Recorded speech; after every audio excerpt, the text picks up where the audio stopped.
juntos no melhor mix. No ar, 18 horas. Notícias de Manaus, Amazonas, Brasil e do mundo. Agora na Mix.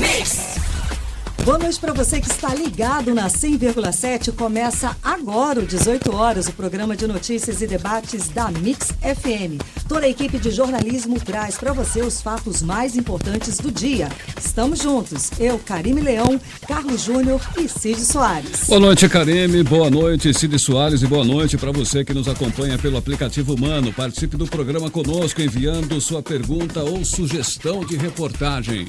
Boa noite a todos. Estamos ao vivo também pela live do Facebook. Participe do 18 horas pelo WhatsApp 9312-1007 ou pelo chat do aplicativo Humano. Começa agora o 18 horas desta terça-feira, 4 de junho de 2019. E hoje você vai saber detalhes da pesquisa que revela a imagem dos políticos. A pesquisa revela que a imagem dos políticos está péssima. Apenas 1% dos brasileiros acredita que os políticos são honestos. Um projeto pretende elevar para R$200 mil a multa para bancos e empresas que desrespeitam a lei da fila, aquela que exige atendimento em até 15 minutos. E vai conferir também que o presidente Jair Bolsonaro entregou pessoalmente na Câmara dos Deputados o projeto que altera a validade da carteira de habilitação para 10 anos e aumenta para o limite de pontuação na carteira. 22 dos 55 mortos nos recentes massacres nos presídios de Manaus eram presos provisórios e ainda aguardavam julgamento. É o que aponta o levantamento da Secretaria Estadual de Administração Penitenciária, SEAP. Vamos acompanhar os detalhes na reportagem de Odineia Araújo. Olá, boa noite a todos. Nesse grupo estavam detentos presos entre setembro de 2018 e 23 de maio, dias antes da primeira chacina. Como foi o caso de Paulo da Silva Oliveira, de 34 anos, que foi encarcerado no dia 23 de maio, 4 dias antes das 25 mortes, só naquela unidade prisional. Paulo Oliveira era um deles. Outro detento morto no massacre foi Moisés Silva da Silva, de 30 anos, que havia dado entrada no IPAT somente 5 dias antes da tragédia. E entre os mortos estava também Hernandes da Silva Oliveira, de 25 anos, que desde setembro de 2018 aguardava julgamento por tráfico de drogas. Segundo o monitor da violência, 45,2% dos encarcerados aqui no Amazonas são presos provisórios, ou seja, não foram sentenciados ainda. Esse índice é muito maior que a média nacional, que é de 35,9%. Sobre esse assunto, eu conversei com o presidente da Comissão de Direitos Humanos da OAB do Amazonas, Epitácio Almeida. Doutor Epitácio, boa noite. Por que esse número é tão alto aqui no Amazonas? Boa noite aos ouvintes dessa emissora. É necessário, diante desses relatos feitos, discernirmos alguns fatores importantes.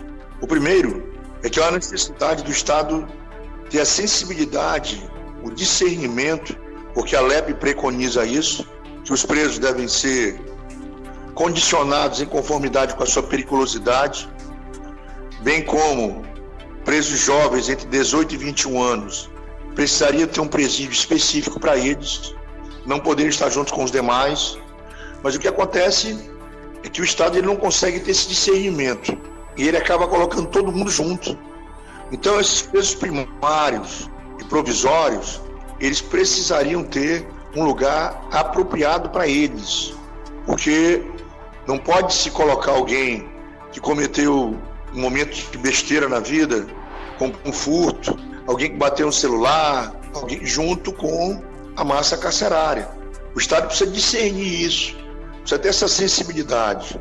E é claro que o aumento do número de presos provisórios no nosso Estado é extremamente preocupante, né? Há uma necessidade, esse índice já diminuiu, era maior ainda, ele já diminuiu, porém há uma necessidade de uma celeridade maior por parte do judiciário, bem como um filtro para se saber realmente quem se deve prender, porque o Estado prende muito e prende mal, prende pessoas aí com crimes de menor potencial ofensivo que não era para estarem presas, né? E aí acaba causando toda essa celeuma que nós temos visto aí, infelizmente Manaus figurando mais uma vez nas manchetes mundiais como a dos massacres, infelizmente. Agora, doutora Epitácio, o que a OAB pode fazer para reverter essa situação? Olha, a OAB ela tem recomendado, né? Nós temos 2 ações civis públicas contra a Humanizare e a Secretaria como litisconsorte acerca de várias demandas. Dentre elas, essa situação do momento da triagem dos presos, né? E esse cuidado que o Estado precisa ter com os presos provisórios, em decorrência de se encontrarem sob a tutela do Estado. Você viu que no mesmo presídio haviam presos condenados e provisórios, o que a LEP não permite.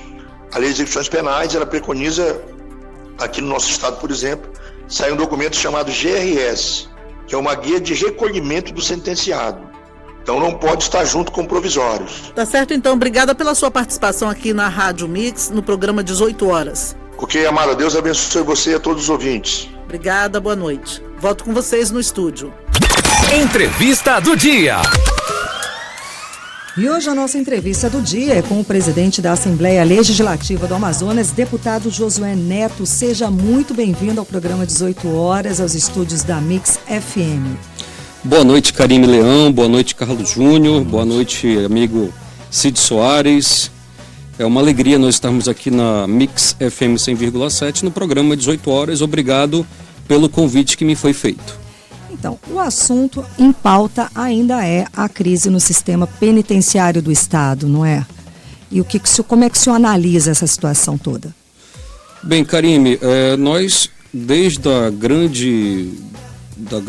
grande problema que aconteceu da rebelião de 2017, a sociedade amazonense vive um momento de pavor desde então, até porque o que circula no meio das pessoas que vivem a segurança, que veem, que têm acesso às notícias todos os dias, é de que poderia acontecer a qualquer momento uma nova rebelião. E dessa vez não foi uma rebelião, né? Dessa vez o que aconteceu foi exatamente uma briga dentro do sistema penitenciário que culminou num número de mortes muito parecido do que aconteceu em 2017, quando 56 detentos foram assassinados. Desta 57, vez, né? Desta vez 55, quer dizer, 55. Um número muito parecido e que a gente fica sempre com aquela ideia, né, de que talvez a forma com que o sistema penitenciário seja hoje administrado, ou seja, uma terceirização, uma empresa privada que faça exatamente o trabalho carcerário. Então, isso é algo que nos preocupa, porque já tínhamos desde 2017 uma experiência que não foi boa para os nossos presos e para o sistema de segurança do Amazonas, que infelizmente era a mesma empresa, no âmbito, né, nacional, a mesma empresa, que em âmbito nacional, o Brasil todo já sabe que o estado do Amazonas, a nossa capital Manaus, até então não tem a capacidade, né, de ter o seu sistema penitenciário a contento. Deputado, nós conversamos com muitas pessoas nesse assunto, né, algumas pessoas que estão bem por dentro do assunto, e alguns comentários a respeito de sistemas prisionais fora do país, de outros países, que poderiam ser adotados aqui pelo Brasil. O senhor conhece algum sistema que nós poderíamos adotar? Veja bem, lá em 2017, o estado do Espírito Santo, ao mesmo tempo que o Amazonas, teve também rebeliões que também culminaram com uma grande parte de detentos assassinados. E hoje o estado do Espírito Santo é um estado que tornou-se praticamente um dos estados que consegue melhor solucionar seus problemas do sistema penitenciário. Ou seja, eles sofreram bastante em 2017 e nos últimos 2 anos tiveram investimentos que hoje é considerado um dos melhores sistemas prisionais do país. E isso é algo, sim, que nos serve de exemplo para que o estado do Amazonas consiga fazer algo que melhore o sistema prisional do nosso estado. Então aqui mesmo no Brasil nós temos uma solução. Aqui mesmo no Brasil nós temos um estado que aprendeu com o fracasso e que hoje já é exemplo para os demais estados brasileiros. E lembrando que o preso aqui no Amazonas custa R$ 4.200, enquanto que a média nacional é inferior a R$ 3.000. A solução seria uma privatização? Qual poderia ser a solução para essa questão? Veja bem, privatizado o serviço já é. Né? Nós temos a empresa Humanizare, que é a mesma empresa que estava como responsável no ano de 2017 e é a mesma empresa que atua hoje e que também está responsável. Entendo, né, que esse modelo de privatização de serviços públicos é um modelo muito recente, novo. Em 2013, essa lei foi aprovada no Brasil, uma lei federal que os demais estados brasileiros se adequaram, e é o que aconteceu, por exemplo, na saúde. Na saúde também as empresas são privatizadas. Então, o que nós temos que discutir aí é principalmente através do diálogo com as demais instituições. Então, no início da semana passada, o governador chamou, né, a OAB, chamou o Ministério Público do Estado, chamou a Defensoria Pública, chamou todo o sistema de segurança, a SEAP, a própria SSP, a SEAI, justamente para trocar informações e nesse comitê de crise dar os primeiros passos para evitar que esse tipo de evento aconteça. Agora, o comitê de crise parece que ele é instalado apenas quando a crise acontece, depois não há um acompanhamento. Então a nossa proposta na Assembleia Legislativa foi exatamente de criar um comitê permanente, porque não é o problema não é uma instituição cobrar outra. Pelo contrário, a solução é exatamente a troca de informações, os prazos, as metas, e é isso que faz com que o serviço se torne transparente. Tem que ser colaborativo. Colaborativo. Se o Ministério Público, se a OAB cobra uma determinada meta da Secretaria de Segurança Pública, isso tem que ser cobrado semana a semana, mês a mês, e não num espaço de tempo onde 2 anos aconteceu esse vácuo e aconteceu o que talvez pudesse ter sido prevenido. Então, aqui eu não estou culpando essas instituições, pelo contrário, nós temos conversado bastante entre si, justamente para que esse comitê seja um comitê permanente, e isso é preciso acontecer, até porque o comitê de crise está instalado, as reuniões estão acontecendo todas as semanas, inclusive hoje aconteceu lá no CICC, aqui no bairro do Aleixo, uma reunião do comitê de crise. Então isso é algo que a partir de agora está sendo colaborativo, onde os problemas são colocados à mesa, e o próprio Ministério Público Estadual, que fiscaliza tudo isso, ele coloca as suas intenções, ele coloca as suas observações, e isso tem que ser acompanhado. O Executivo tem que dar resposta a respeito disso. Presidente, vamos falar da Alean, então. Como foi esses primeiros meses do ano de produtividade? Olha, eu acredito que hoje a Assembleia Legislativa é a instituição política que mais atua no estado do Amazonas. Os principais temas do nosso estado e da nossa cidade são debatidos na Assembleia do Amazonas. Quer ver uma coisa? No início do ano, iniciamos um estado com uma crise severa na área da saúde, inclusive com a manifestação de médicos, de servidores, de fornecedores que iriam paralisar as suas atividades, né? E aí veio a questão do Fundo de Turismo e Fomento ao Interior, o FTI, onde a Assembleia construiu, junto com o governo e junto com a classe da saúde, com a classe da saúde, para que a gente pudesse pegar parte desse fundo do FTI e direcionasse para o pagamento dos médicos, para o pagamento dos fornecedores, e isso culminou com o término da crise da saúde. Até porque também não tem como fazer mais nada tão mirabolante pela falta de dinheiro. O recurso está meio escasso.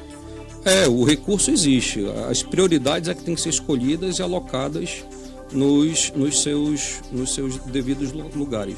E do ponto de vista pragmático, como é que a Assembleia pode agir de forma mais objetiva na correção dos problemas do Estado, como nas áreas da saúde e da educação, por exemplo? Educação, recentemente agora, nós tivemos uma greve dos professores por 40 em torno de dias, 34 dias, 35 dias, se eu não me engano, né? A Assembleia atuou muito forte nisso, nós trouxemos todos os debates, todas as conversas para uma mesa de negociação com os professores, que durou cerca de 10 dias, e nesses 10 dias a gente conseguiu fazer com que os professores entendessem, né, e o executivo também participou efetivamente através da Cefaz, né, do secretário Alex Deudiglio, no sentido de explicar e também de colocar os números na mesa, né? De colocar os números na mesa e também dar um passo atrás, porque a partir do momento que a negociação se torna intransigente, aí em nenhum lugar avança, né? Nenhum dos lados avança. Quando a gente começa a entender que um lado pode avançar e a gente pode retroceder, e nos outros momentos a gente pode avançar e o outro lado retroceder, foi o que aconteceu, e a Assembleia Legislativa participou aí como protagonista nessa negociação para o fim da greve dos professores. Deputado Josué Neto, como a Assembleia, os deputados estaduais, de um modo geral, estão analisando e vendo e participando dessa questão da reforma da Previdência? Veja bem, a reforma da Previdência é algo que nós temos uma função, talvez uma função importante, apesar de não termos gerência nas decisões, porque nós não temos direito a voto numa matéria que ela é exclusivamente que cabe aos deputados federais e senadores. Porém, a Assembleia Legislativa já trouxe até as nossas dependências e convidamos a sociedade para debater o tema, para conhecer o tema, e por 3 oportunidades nós recebemos o senador Omar Aziz, o deputado Marcelo Ramos e o próprio deputado José Ricardo Wendling, do PT, que é um opositor à reforma da Previdência. E claro que nós também tivemos lá o relator da reforma da Previdência, que é o deputado Marcelo Ramos. Então a Assembleia tem contribuído no sentido de abrir a casa, abrir o debate e dali surgirem as informações, as opiniões e o debate para que o povo do Amazonas tenha as informações necessárias oriundas das pessoas que realmente têm responsabilidade sobre o tema que é a reforma da Previdência. Deputado, já que estamos falando de Assembleia e deputado, só por curiosidade, quanto custa hoje um deputado para o Estado com relação a custos diretos e indiretos? Veja bem, a Assembleia ela tem uma participação no orçamento do Estado de 4,1%. Isso quer dizer que na moeda atual, em torno de 270 milhões anuais. Esse é o orçamento que a Assembleia usa, que usará nesse ano de 2019. É uma previsão, né, do orçamento, até porque a gente fica dependendo da arrecadação, se aumenta ou se diminui, mas é um valor muito aproximado, em torno de 270 milhões de reais. Acredito que, pelo que a Assembleia hoje se promove a debater todos os problemas da sociedade, a sair de lá soluções, a sair de lá o ambiente democrático, e principalmente pelo fortalecimento da democracia, a Assembleia hoje ela vale o que custa. Então a Assembleia Legislativa tem dado aí, mesmo nesse momento de crise, mesmo nesse momento em que a sociedade não acredita nos políticos, a nossa casa, a Assembleia Legislativa, tem atuado bastante junto à sociedade, levado as informações e debatido os problemas num ambiente democrático, com a participação da oposição, dos deputados de centro e dos deputados de direita. Deputado, quando que a Assembleia começa a analisar a lei de diretrizes orçamentárias neste ano, que é de 18,8 bilhões de reais? Teremos emendas às impositivas? Veja bem, a LDO, a Lei de Diretriz Orçamentária, ela nada mais é do que a prévia da LOA, da Lei do Orçamento Anual. A LDO já está tramitando na Assembleia Legislativa. Ela chegou lá na casa na última sexta-feira. Na data de ontem, dia 3, ela já foi encaminhada para as 2 principais comissões da casa, Comissão de Constituição e Justiça e Comissão de Assuntos Econômicos. Na Comissão de Constituição e Justiça, ela ela se encaminha apenas por questão de admissibilidade técnico-jurídica. Por ela ser uma matéria de orçamento da área de economia, lá na Comissão de Assuntos Econômicos é que ela vai ficar mais tempo. Ela deve ficar lá na CAI, na Comissão de Assuntos Econômicos, por cerca de 20 dias e logo em seguida ela vai receber emendas. As emendas são na linha de diretrizes, como o próprio nome dá, Lei de Diretrizes. Então ela dá uma diretriz, ela dá uma orientação, dá uma noção geral de como virá a LOA em dezembro, porque a LOA é a lei mais importante que a gente aprova no ano. Ela é aprovada em dezembro e ela é que vai tratar de todo o orçamento do próximo ano, que é o ano de 2020. Então, a partir de agora, quando a gente devolver a LDO para o executivo vai passar 6 meses estudando a LDO e alocando os recursos nas suas respectivas áreas. O que a gente pode hoje, por exemplo, apresentar de emenda? Um exemplo, a Polícia Civil hoje, ela precisa muito de equipamentos blindados. E aí, quando eu falo de equipamentos blindados, não é o carro, por exemplo, a viatura que faz a ronda nos bairros da cidade de Manaus e que fica parado na praça esperando acontecer alguma coisa. Não é isso. Os carros blindados que a Polícia Civil precisa hoje são aqueles que vão para o enfrentamento, para um embate direto com criminosos. Hoje a gente sabe que parte desses criminosos já se tem fuzil. Então precisa de blindado. Não adianta um traficante aparecer com um fuzil e o policial civil ou militar está trocando bala com uma pistola, né? Então precisa de carros desse nível. Na mesma coisa, hoje o estado do Amazonas recebeu, viralizado via WhatsApp, um grupo de piratas, né, que estavam numa lancha na frente do município de Tonantins, né? E nesse município aqueles quatro armas que aparecem na lancha são fuzis. São fuzis. Aquilo ali, uma pessoa especialista da Polícia Civil me disse, são fuzis. Quer dizer, não estão para brincadeira. Então, o que a gente pode fazer na LDO? Encaminhar dentro da LDO, apresentar uma emenda, e aí não se fala de valores, não se fala de quantidade, não se fala de nada. Dizendo assim, a possibilidade, a emenda é dessa forma, né, na LDO.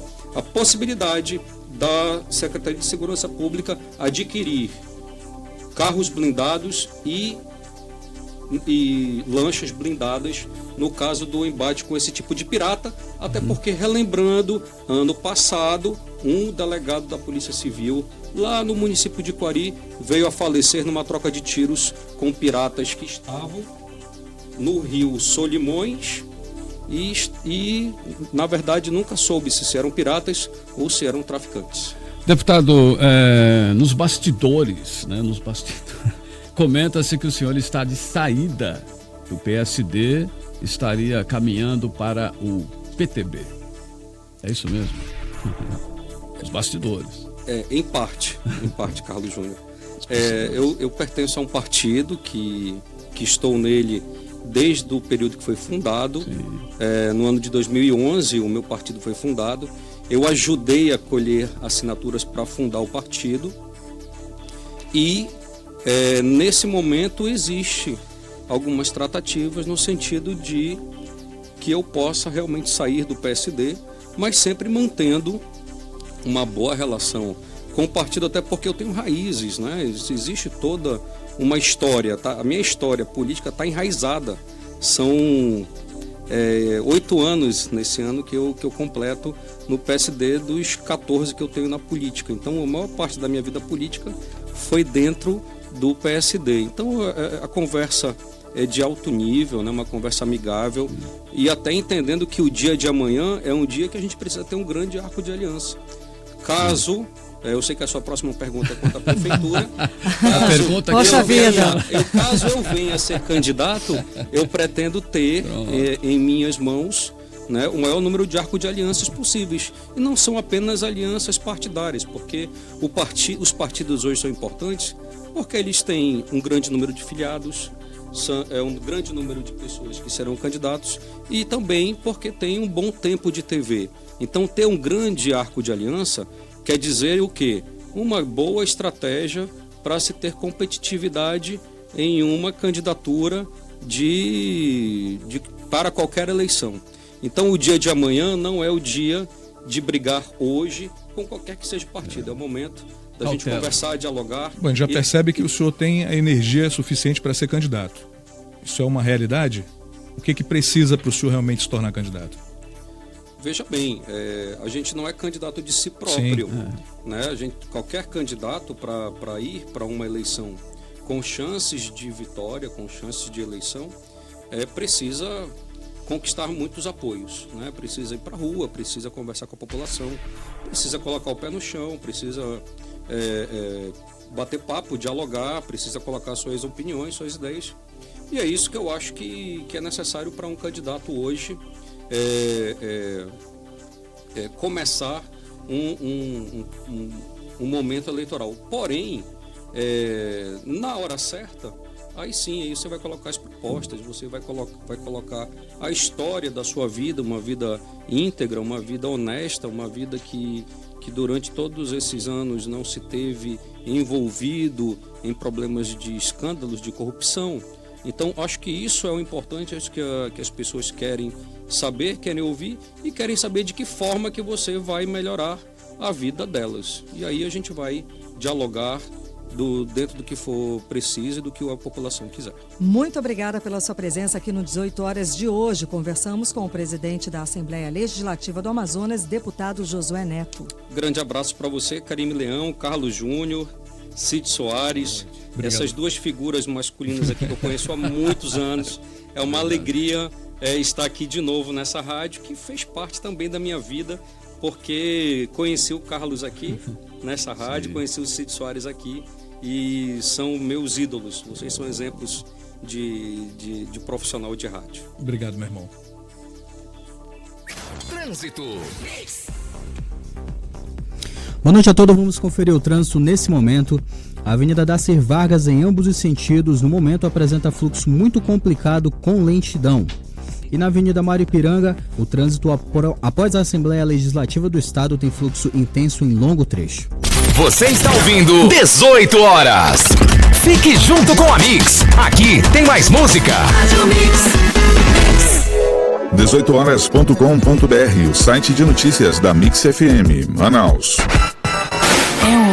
O melhor mix. A cantora Eliana Prince sobe ao palco do Teatro Manauara no dia 13 de junho, às 21 horas, para um show especial de aniversário. Eliana Prince Banda no Teatro Manauara, dia 13 de junho, às 21 horas. Ingressos online pelo aloingressos.com.br e na bilheteria do Teatro Manauara. Informações 991930445. Eliana Prince, show de aniversário. Única apresentação, às 21 horas no Teatro Manauara. Eliana Prince Banda.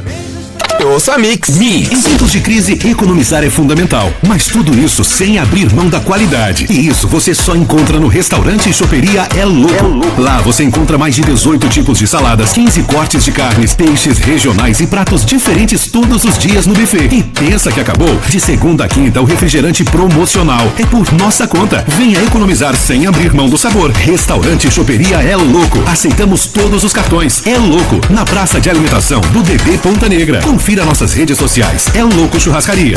Baixe agora o aplicativo da Mix no seu celular. Para você, sua escolha mais inteligente é a Uninasal. Inteligente porque além de ter professores renomados, melhor localização e núcleo de trabalhabilidade, você também tem uma matrícula de R$ 99,00 no curso presencial e R$ 49,90 nos cursos à distância, sem contar no desconto de 50% nas mensalidades do primeiro ano e 30% até o final do curso. Acesse uninasal.edu.br e inscreva-se no vestibular 2019.2 Uninasal. Acesse radiomix.com.br/Manaus. Mix. O melhor show de prêmios da internet está de volta. Responda e ganhe. Terceira temporada. Não fique de fora. São R$100 mil em prêmios. Baixe o aplicativo Mano e participe. É grátis. Você vai concorrer a R$1.000 diariamente. E aí, vai perder essa oportunidade? Então fique ligado no Super App Mano. Esperamos por você, de segunda a sexta, às 8 da noite. Boa sorte. Certificado de autorização CAE, número 03.001.326/2019. Eu tô na Mix. Eu também tô na Mix. Ei, você mesmo que está ouvindo o rádio agora. Traga o seu amor para experimentar o ápice da satisfação no Nirvana. São suítes nobres a partir de R$70. Almoço executivo com 4 opções gastronômicas, pernoite todos os dias a preço de 3 horas. Você vai se surpreender. Usufrua o máximo da paixão. Nirvana Motel. O ápice da satisfação. Avenida do Turismo, Ponta Negra.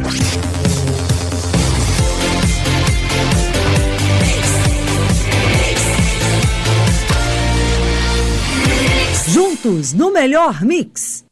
Você está ouvindo 18 horas.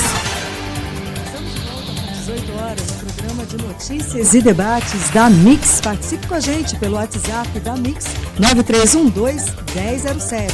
Você pode nos acompanhar também aqui ao vivo pelo aplicativo Mano. Obrigada pela sua companhia, ok? Muito bem, as facções criminosas no Amazonas são tema de pesquisa do sociólogo Ítalo Lima, pesquisador do Laboratório de Estudos da Violência da Universidade Federal do Ceará.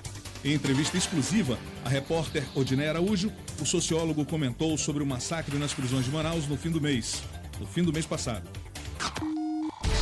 Como foi que a facção criminosa aqui do Amazonas nasceu e conseguiu crescer ao longo desses últimos 10 anos, na sua avaliação? O senhor que atua mais diretamente nessa área, pesquisando, estudando. Sim, eu realizei um trabalho no estado do Amazonas sobre as prisões locais, né? As prisões que ficam aí no entorno da cidade de Manaus, né? Naquele momento eu queria saber sobre como era trabalhar o sistema penitenciário, né? Qual era a visão que a agente de segurança penitenciária teriam sobre o seu próprio cotidiano profissional, né?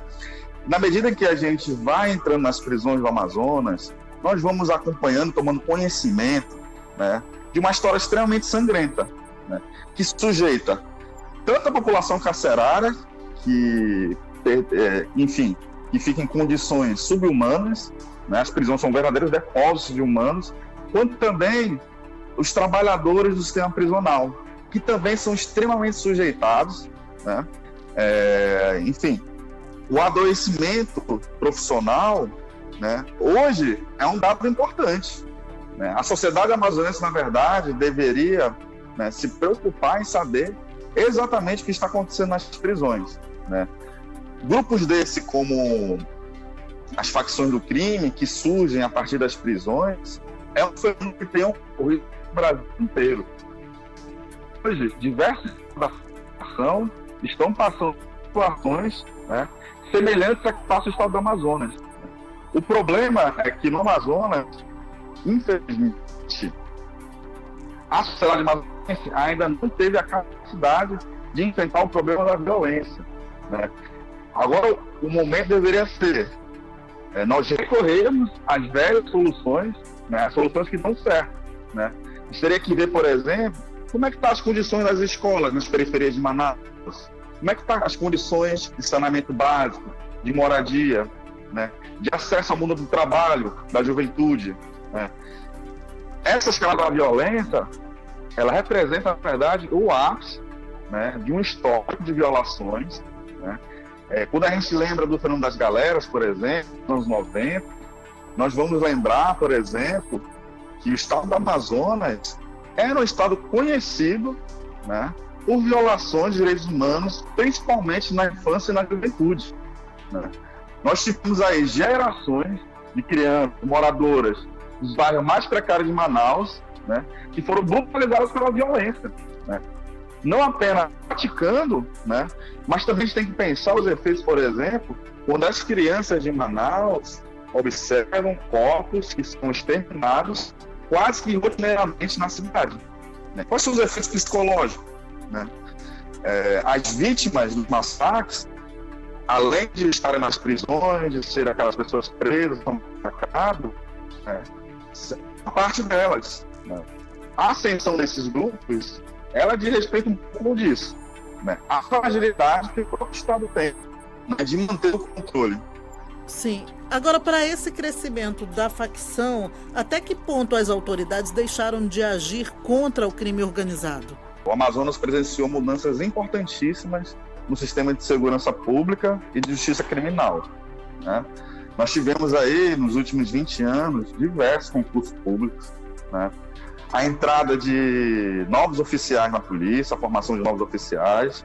Também nós tivemos um incremento, né, do aparato tecnológico de segurança pública, o que repercutiu, né, e a população sentiu, né, no aumento de prisões. Hoje no Amazonas prendemos mais, né? Se a gente for contar, por exemplo, em 2009, em janeiro, né, no último dia do mês, existiam 4.266 presos no sistema penitenciário, isso em 2009.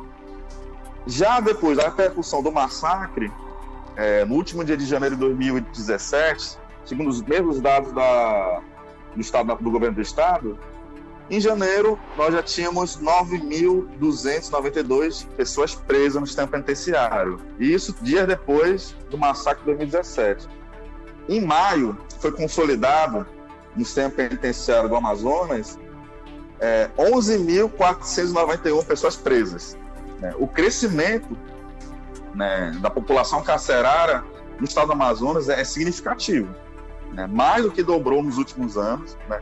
Isso significa, né, como tem afirmado, as polícias têm agido mais nas prisões, porém, né, por outro lado, né, o sistema penitenciário permanece numa situação de insegurança permanente. Existe alguma saída para evitar novos massacres nas prisões aqui do Amazonas, na sua opinião? Eu acredito que o Amazonas precisa, primeiro, a sociedade amazonense precisa compreender que o problema da violência hoje é um problema urgente, um problema central, né? É preciso que ocorra, né, cada vez mais alianças, né, entre as comunidades, entre os bairros, associações, né, e pessoas interessadas em enfrentar esse problema a partir, né, a partir dessa própria estrutura, né? Manaus é uma cidade extremamente desigual. O índice de concentração de renda é elevado, né? As desigualdades também é elevada e a violência ela é sentida, né, com toda a sua brutalidade, principalmente nessas áreas que historicamente são as áreas periféricas da cidade, né? Então, além dessa parte, seria preciso também, né, ouvir mais profissionais de segurança pública.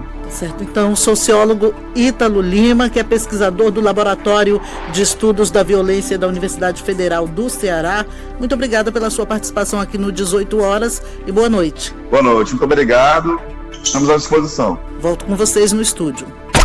Política. Agora vamos saber com o repórter Azaf Augusto sobre o posicionamento dos parlamentares do Amazonas com relação à reforma da Previdência. Eles defendem que o Congresso inclua estados e municípios ou querem fazer as reformas necessárias.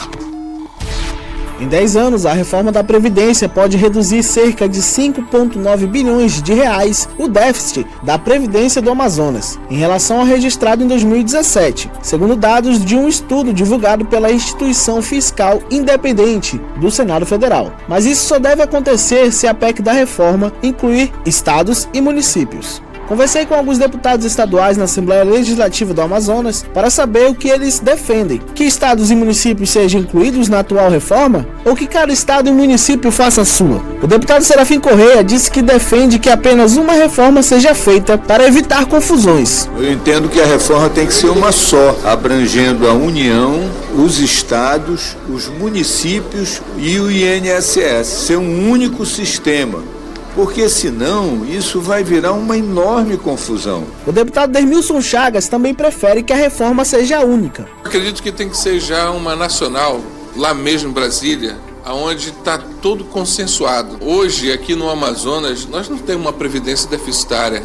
Nós temos uma previdência superavitária. Nós temos que resolver alguns problemas que apareceram de última hora, que foi a não agregação do Tribunal de Justiça no sistema previdenciário do Estado. Já o deputado Álvaro Campelo defende que os estados e municípios realizem reformas de acordo com suas características. Eu penso que essa possibilidade de ter uma reforma focada nas características dos municípios e dos estados, ela é essencial para corrigir e evitar distorções que podem surgir aí no decorrer desse processo. O governo do estado e a prefeitura de Manaus foram procurados, mas não comentaram o assunto. A PEC da reforma ainda está sendo discutida na comissão especial, mas o governo federal tem a expectativa de que ela seja aprovada antes do recesso parlamentar, no mês de julho. Volto com vocês.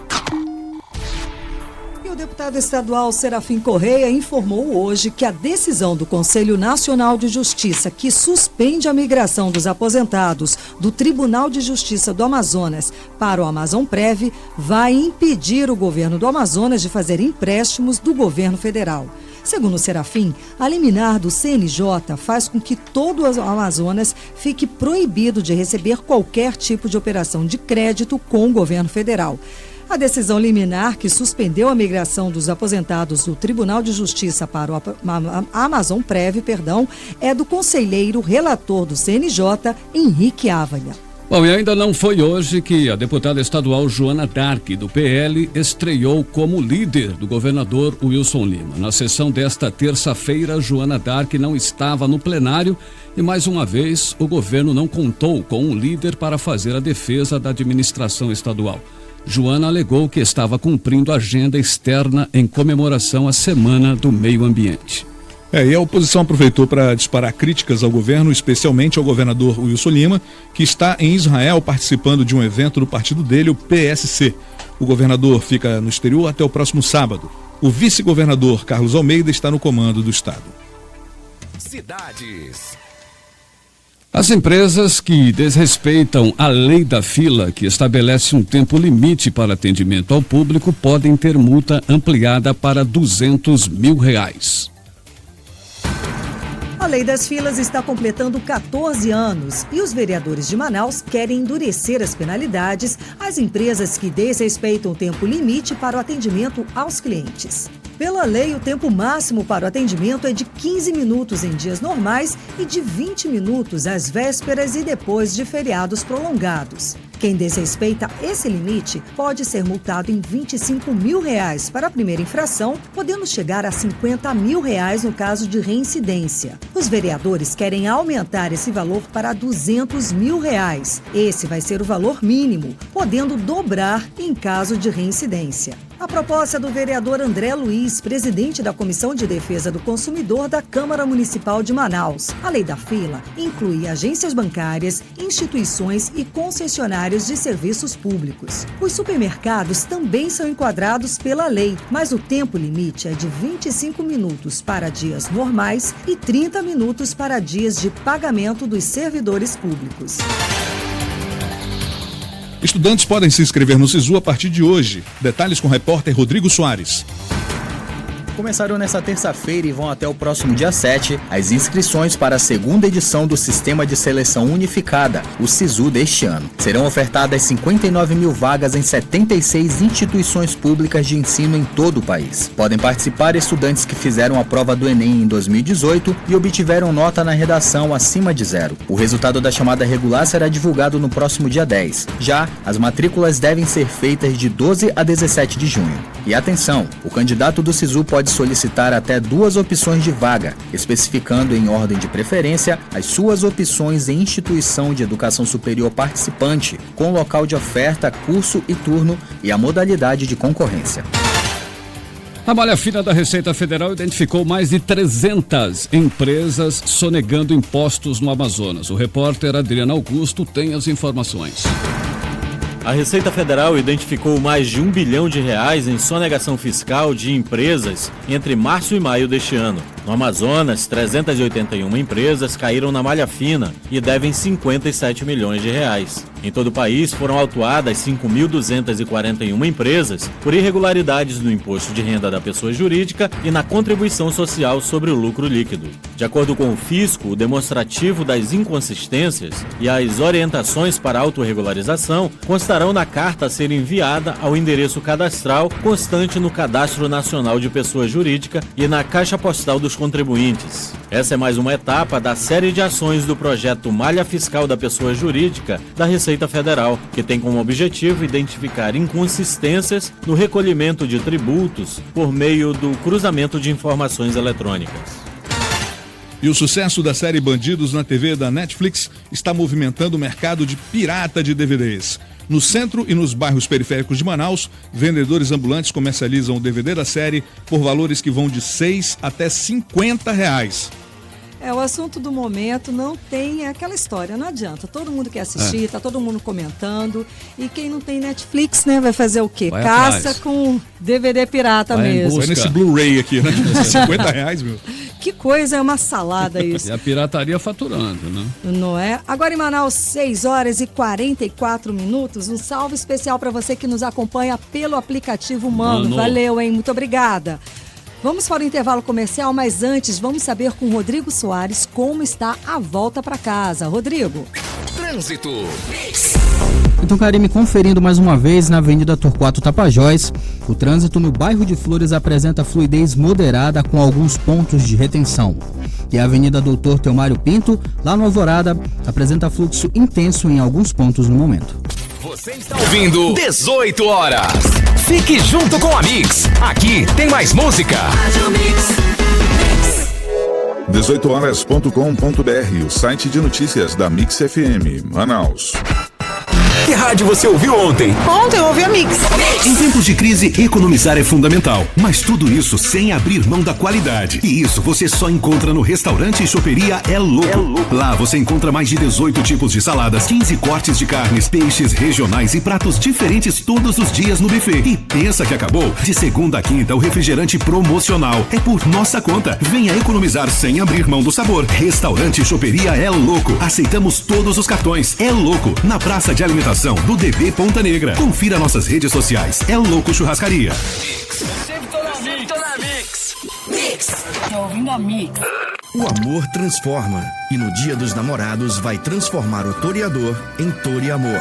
Neste 12 de junho, o romantismo da Itália toma conta do Toreador em um jantar de massas único, feito para você viver sua paixão. Por apenas R$130 o casal, com buffet de massas livre e com sorteios de prêmios. Venha e faça seu amor render momentos inesquecíveis no Toreador. Toreador, Avenida de Djalma Batista, ao lado do Pátio Gourmet. Mix. Problema de linha ocupada? Clientes reclamando que não conseguem ligar para sua empresa? A Fios tem a solução. Contrate agora sua central telefônica na nuvem e resolva todos esses problemas de uma vez. Realize relatórios e gravações de chamadas de forma simples e fácil com a Fios PBX Cloud. Receba seu orçamento no WhatsApp pelo número 3090-0001. 3090-0001. Fios, conectando a Amazônia. Adicione a Mix no WhatsApp. 993121007. Mix. Alô, Manaus, eles estão de volta, hein? A equipe Show Fit Dance, direto de Salvador, Bahia, para o primeiro ano do Estúdio Magnífica. Será no pódio da Arena da Amazônia, dia 7/6, a partir das 19 horas. E o melhor, a entrada é 1 quilo de alimento não perecível, que será doado para instituições de caridade. É isso aí, primeiro ano do Estúdio Magnífica. Quem ganha o presente é você, e vem meter muita dança com a gente. Informações, 99253-2688. Acesse radiomix.com.br/Manaus. Chegou a sua oportunidade de ser um profissional sem comparação. Mega Vestibular Uninorte, com 1000 bolsas de 50% para todos os cursos. Prova 15 de junho. São mais de 50 cursos de graduação com excelência nas avaliações do MEC. Professores mestres, doutores e uma estrutura sem comparação com mais de 70 laboratórios. Mega Vestibular Uninorte. Prova 15 de junho com 1000 bolsas de 50% para todos os cursos. Consulte condições e inscreva-se em uninorte.com.br ou 4020-4892. Uninorte, sem comparação.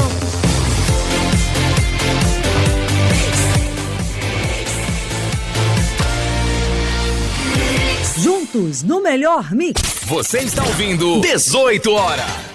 Estamos de volta com 18 horas, o programa de notícias e debates da Mix FM 100,7. Agora em Manaus, 6h48. Vamos falar de novo com o repórter Rodrigo Soares, que tem informações do trânsito. Fala daí, Rodrigo. Trânsito. Então, Cid, finalizando o trânsito no 18 horas, no sentido centro e bairro da Avenida São Jorge, o trânsito tem fluxo moderado em vários trechos e poucos pontos com intensidade. E a Avenida Djalma Batista tem fluxo intenso, com lentidão em vários trechos no sentido bairro. Uma ótima noite a todos. Você está ouvindo 18 horas. Mostra que a imagem dos políticos no Brasil está muito ruim, na verdade, péssima. Quem dá os detalhes é o repórter Rodrigo Soares. E bota ruim nisso. A pesquisa é do Barômetro das Américas, coordenada pela Universidade Vanderbilt dos Estados Unidos, em parceria com a Fundação Getúlio Vargas, com a coleta das entrevistas feita pelo Ibope. O resultado mostra que apenas 1% dos brasileiros acredita que os políticos nacionais não sejam corruptos. Para 8 em cada 10 entrevistados, mais da metade dos políticos é corrupta. Esse é o terceiro maior valor entre 13 países pesquisados. O Brasil só perde para Peru e Panamá. Os que acreditam que todos os políticos são corruptos somam 29%, cerca de 3 em cada 10. Olá, meu nome é Valdilene e para mim os políticos brasileiros, eu mesmo não vejo tanta honestidade. Eu acredito que de 100 se tira 2. Olhe lá, é muito difícil você ver um político honesto. Então o que mais nós vemos atualmente, eu acredito que sempre é desonestidade com muitos. Meu nome é Caroline Rocha e não, eu não acho que os políticos brasileiros sejam honestos. Acho sim que no primeiro momento, ao entrarem no Congresso, na vida política, eles até tentam ser honestos e fazer as coisas caminharem direito. Porém, você, quando chega lá, se debate com esquemas de corrupção. A pesquisa mostra que quase 6 em cada 10 brasileiros não estão satisfeitos com o funcionamento da democracia no Brasil. O número parece ruim, mas está melhor do que no ano passado, quando 8 em cada 10 brasileiros não estavam satisfeitos com a democracia. Boa tarde, me chamo Camilo Gonçalves. Eu acho que a democracia brasileira ela ainda está amadurecendo. Nós não temos uma completa democracia ainda e ela fica muito fragilizada se a gente pensar na quantidade de burocracia e esse toma lá da cá que acaba fazendo com que a gente tenha mais corrupção. Olá, meu nome é Thiago Dias e para mim a democracia brasileira ainda está presente em nosso país, pois temos liberdade para ir e vir, para expor nossas opiniões, nossas crenças, temos direito de escolher nossos representantes e de retirá-los do poder quando não mais atendem os anseios da coletividade, como aconteceu nos últimos governos. Meu nome é Sérgio. Democracia no Brasil, para mim, é o que vimos hoje em dia. O povo se manifestando nas ruas em busca de igualdade. Esse é o poder que a Constituição nos dá em seu preâmbulo, o que ao longo de 3 décadas não era visto. Também melhorou a proporção dos que acreditam que a democracia é a melhor forma de governo. Eram 52% em 2017, agora são 60%. Mas atenção, para 35% dos brasileiros, um golpe militar seria justificável em um cenário de muita corrupção. O apoio ao golpe cresce para 43% entre os que se consideram de direita e para 47% entre evangélicos. E para terminar, um dado muito bom também é revelado. A maioria dos brasileiros, 65%, é contra a tomada do poder pelos militares, o mesmo resultado do ano passado. Muito bem, seguimos agora para o comentário de Nafice Valós. Ela foi assessora no Senado Federal e professora de Direito Administrativo. Nos últimos 20 anos, Nafice foi responsável pela interlocução governamental do Amazonas junto a órgãos federais e também organismos internacionais. A aprovação da denominada medida provisória do pente fino pelo Senado da República, com um quórum incomum para uma segunda-feira, traduz o resultado do esforço do governo em melhorar a articulação política. Em termos práticos, o que se constatou foi um aparente entendimento entre os poderes no esforço maior para acalmar o mercado financeiro. Isto porque, com a divulgação dos índices de crescimento da economia e os resultados do primeiro trimestre de 2019, não podemos dizer que o mercado financeiro recebeu tais resultados com entusiasmo e certezas. Também não podemos afirmar que a aprovação da medida provisória do INSS trará reforço imediato à economia.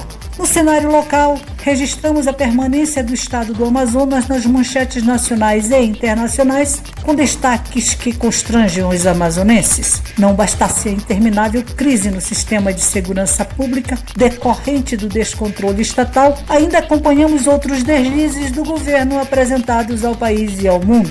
Mas, como nem tudo está perdido, diria que o acontecimento agradável ficou por conta do relançamento, neste final de semana, do livro Faíscas Verbais. Nele, Márcio Bueno destaca a capacidade de políticos, artistas e boêmios em impactar com palavras. Como personagens capazes de compor frases magistrais, apresenta políticos nacionais e internacionais e destaca 2 políticos locais. Estou me referindo ao ex-senador Fábio Lucena e ao ex-senador e atual prefeito de Manaus, Arthur Vigílio Neto. Nafice Valois, de Brasília, para o 18 horas. Boa noite. Inquérito do Ministério Público obriga a Prefeitura e Governo do Estado a dar assistência aos venezuelanos abrigados na rodoviária de Manaus. Mais informações com o repórter Adriano Augusto. O Ministério Público do Amazonas instaurou inquérito para obrigar a Secretaria de Estado de Justiça e a Secretaria Municipal de Assistência Social a garantirem atendimento às pessoas possivelmente venezuelanas que estão morando na rua, na área da rodoviária de Manaus. O promotor de justiça, Antônio Mancilha, que investiga o caso desde 2018, instaurou o inquérito para apurar possível omissão dos poderes públicos estadual e municipal na promoção e na proteção dos direitos indisponíveis da população estrangeira. O relatório do Núcleo de Apoio Técnico do MP aponta a existência de aproximadamente 180 pessoas, entre homens, mulheres e crianças, morando precariamente em cerca de 77 barracas instaladas de forma improvisada nas imediações da rodoviária. No inquérito, o promotor de justiça requer à Secretaria de Estado de Saúde, Suzan, e à Secretaria Municipal de Saúde, Sensa, que providenciem atendimento de saúde urgente a 2 venezuelanos que estão morando no local. O prazo é de 30 dias para Suzan e Sensa informarem as providências adotadas. Principais notícias do dia. Folha de São Paulo, Bolsonaro não tem prioridade, diz presidente da Comissão da Reforma da Previdência. Estado de São Paulo, Bolsonaro entrega à Câmara projeto de lei que altera as regras da CNH. O Globo, Bolsonaro entra na Câmara com um projeto que dobra limites de pontos para motoristas perder carteira. O antagonista, prioridade da Câmara, em reunião de líderes hoje mais cedo, foi estabelecida a pauta de votação. Amazonas Atual, TCE multa ex-gestora da ouvidoria e propõe apurar a existência de fantasmas. G1 Amazonas, 40% dos mortos em massacre em Manaus eram presos provisórios, diz governo do Amazonas. E já está no ar o site 18 horas, o portal de notícias aqui da Mix Manaus, ok? Todas as matérias mais importantes, reportagens exclusivas, a partir de agora, está no 18 horas, tudo junto, viu? .com.br. Acesse e fique muito bem informado. A Receita Federal identificou mais de 380 empresas em sonegação fiscal no Amazonas, entre março e maio deste ano. Juntas, as empresas devem mais de 57 milhões de reais. E o Brasil é o país que mais altera as leis que deveriam proteger a Amazônia entre os 9 que são cobertos por este bioma. Os dados são do estudo O Futuro Incerto das Terras e Águas Protegidas, conduzido por pesquisadores liderados pela ONG Conservação Internacional. Vai ser decretada situação de emergência em Manaus por conta da cheia do Rio Negro. O anúncio foi feito pelo prefeito Arthur Vigílio Neto após o rio alcançar a cota de 29,07 metros. O decreto deve ser publicado no Diário Oficial do município nos próximos dias. Agora, os números do Brasil. A Zona Franca de Manaus abrange apenas 0,7% do território do estado do Amazonas, mas responde por 85% do PIB amazonense. Os outros 99,3% do território abriga menos da metade da população do estado e contribui com apenas 15% de todos os bens e serviços produzidos no Amazonas. Para manter a Zona Franca de Manaus, o país concede 27 bilhões de reais em renúncia fiscal, pouco mais de 8% de toda a renúncia tributária concedida no país, que soma 282 bilhões de reais.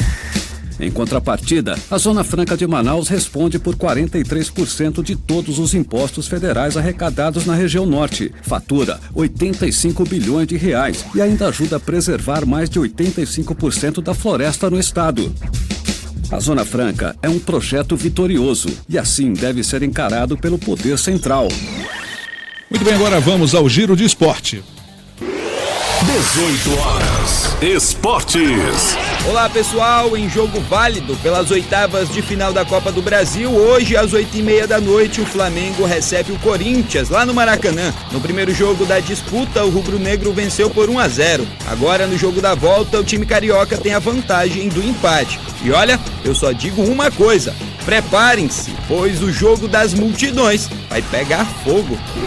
Neymar recebe apoio da mãe e da irmã nas redes sociais após acusação de estupro. Na sua página pessoal, a mãe do craque falou, abre aspas, eu e sua irmã, como mulheres, podemos te garantir que ela não nos representa. Se concentre no que você mais ama na vida, que é jogar futebol. É isso que vai devolver a alegria que andou desaparecida nos últimos dias. Cristão que somos, perdoe essa menina. Fecha aspas. No próximo domingo, a seleção feminina brasileira de futebol estreia na Copa do Mundo, que será realizada na França. Marta, que é a principal destaque do Brasil, ainda aparece como dúvida para o primeiro jogo, devido a uma lesão na coxa. Mas hoje ela entrou em campo para treinar e os médicos estão confiantes na recuperação da atleta. Vamos torcer para dar tudo certo e que Marta ajude a nossa seleção na busca por esse título inédito. Esse foi o Giro do Esporte e amanhã voltamos com mais informações. Até lá! E o Ministério Público Federal enviou um parecer ao Superior Tribunal de Justiça, no qual afirmou que o ex-presidente Luiz Inácio Lula da Silva já cumpriu tempo suficiente da pena para progredir para o regime semiaberto. Condenado na Lava Jato, Lula está preso em regime fechado desde 7 de abril de 2018 na Superintendência da Polícia Federal em Curitiba. No regime semiaberto, o condenado tem direito a deixar prisão durante o dia para trabalhar. Agora em Manaus, 7 horas e 1 minuto, seguimos para o editorial 18 horas. O poder das facções criminosas é algo absurdo no Brasil. Segundo dados da Polícia Federal, só uma delas, a que comanda o crime no Amazonas, chega a movimentar mais de 500 milhões de reais por ano com o tráfico de drogas. Poder econômico, poder balístico, poder de fazer o mal e poder eleitoral. São mais de 200 mil membros fazendo parte dessa facção que vem influenciando diretamente no processo eleitoral. Há casos comprovados de negociações de políticos com líderes dessas facções. Isso não é novidade. Já foi motivo de investigação da Polícia Federal e já foi tema de reportagem da imprensa local e nacional. O combate a essas organizações criminosas deve ser prioridade na pauta da política nacional. O Congresso tem o dever de apreciar, melhorar e aprovar o quanto antes o projeto anticrime do ministro da Justiça e da Segurança Nacional, Sérgio Moro. Os brasileiros querem voltar a viver em paz. O 18 horas fica por aqui. Uma boa noite para você. Boa noite. Boa noite e até amanhã. 18 horas. De segunda a sexta-feira, a informação chega até você. Você ouviu 18 horas. As notícias do Brasil e do mundo. De volta amanhã. Fique junto